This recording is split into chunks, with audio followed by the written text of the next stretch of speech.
খেতে ভীষণ ভালো লাগে।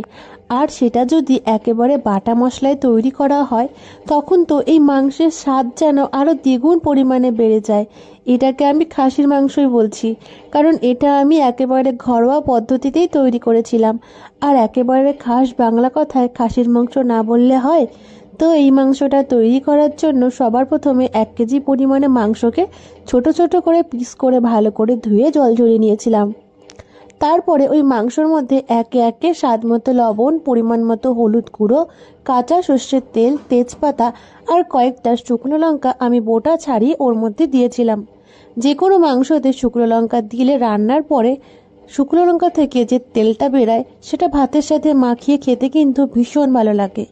সব কিছু দেওয়ার পরে মাংসটাকে ভালো করে মাখিয়ে রেখেছিলাম। এরপরে 30 মিনিট হয়ে গেলে ওই মাংসর মধ্যে একে একে পরিমাণ মতো রসুন বাটা, জিরে বাটা, গোলমরিচ বাটা, স্বাদ মতো শুকনো লঙ্কা বাটা আর আদা বাটা দিয়ে এটাকে মাখিয়ে কিন্তু আরও আমি আধা ঘন্টা থেকে 40 মিনিট রেখে দিয়েছিলাম। তবে অনেকেই বলে খাসির মাংস নাকি প্রেসার কুকার না হলে সিদ্ধ হয় না, কিন্তু আমি কখনো বাড়িতে প্রেসার কুকারে খাসির মাংস রান্না করিনি। সব সময় কিন্তু এরকম কড়াইতেই আমরা রান্না করি, আর সেটা কিন্তু ভীষণ সুন্দর নরম হয় এবং খেতে ভীষণ টেস্টি হয়।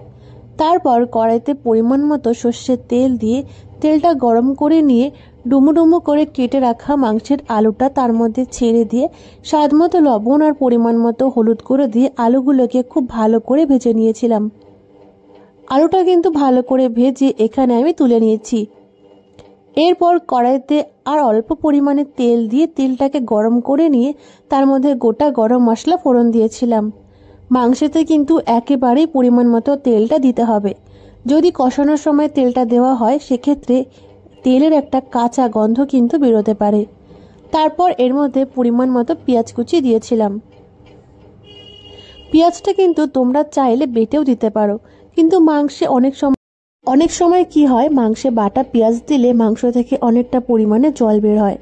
পেঁয়াজটা হালকা বাদামি কালার হয়ে এলে এর মধ্যে একটা মাঝারি সাইজের টমেটো আমি কেটে ছোট ছোট করে পিস করে দিয়েছিলাম। টমেটোটা ভাজতে ভাজতে হালকা একটু গলে এলে তার মধ্যে মাখিয়ে রাখা মাংসটা আমি দিয়েছিলাম। ব্যাস, এবার কিন্তু শুধু কষিয়ে নিতে হবে। আর এটা কিন্তু কষাতে কষাতে প্রায় 40 থেকে 45 মিনিট খুব ভালো করে রান্না করতে হবে। মাংস যত কষানো হবে এর টেস্ট কিন্তু তত দ্বিগুণ বেড়ে যাবে।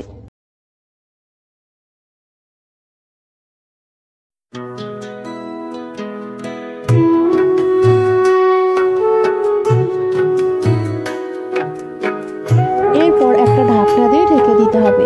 আর এই ঢাকনাটা কিন্তু মোটামুটি 6 থেকে 7 মিনিট অন্তর অন্তর তুলে হালকা একটু নাড়িয়ে চাড়িয়ে নিতে হবে।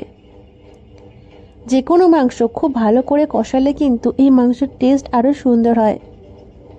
মাংসটা কষাতে কষাতে আমি কিন্তু 2 পিস কষা মাংস খেয়ে নিয়েছিলাম। আর আমার তো খাসির মাংসের চর্বিটা ভীষণ প্রিয়। তোমাদের কার কার প্রিয় অবশ্যই কিন্তু কমেন্ট করে জানিও। মাংস থেকে হালকা পরিমাণে তেলটা বার হয়ে এলে ভেজে রাখা আলুগুলো আমি এর মধ্যে দিয়ে আরও 15 থেকে 20 মিনিট খুব সুন্দর করে কষিয়ে নিয়েছিলাম। যে কোনো তরকারিতে আমি কিন্তু গরম জলটাই ব্যবহার করি, কারণ আমার মনে হয় গরম জল দিলে এই তরকারির স্বাদ যেন খুব সুন্দর হয়। এরপর কড়াইয়ের চারি সাইড থেকে মশলাগুলো ঝোলের সাথে মিশিয়ে এটাকে খুব সুন্দর করে ফুটতে দিতে হবে।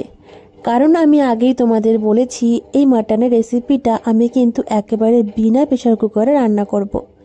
সেক্ষেত্রে এটাকে কিন্তু ঢাকা দিয়ে 35 মিনিট মতো খুব ভালো করে সিদ্ধ করে নিতে হবে। আর মাংসটা কিন্তু কষানোর সময় প্রায় 40% মতো সিদ্ধ হয়ে গেছে। এরপর ঝোলের মধ্যে এটাকে 60% মতো সিদ্ধ করলেই এই মাংসটা খুব সুন্দরভাবে কিন্তু সিদ্ধ হয়ে যাবে। আর এই মাংসের মধ্যে ঝোলটা কিন্তু খুব ভালো করে ঢুকবে। 35 মিনিট হয়ে যাওয়ার পর এর মধ্যে বাটা গরম মশলা দিয়ে আর একটু নাড়িয়ে চাড়িয়ে নিলেই কিন্তু এত সুন্দর একটা বাঙালি স্টাইলে মাটন কষা তৈরি হয়ে যাবে।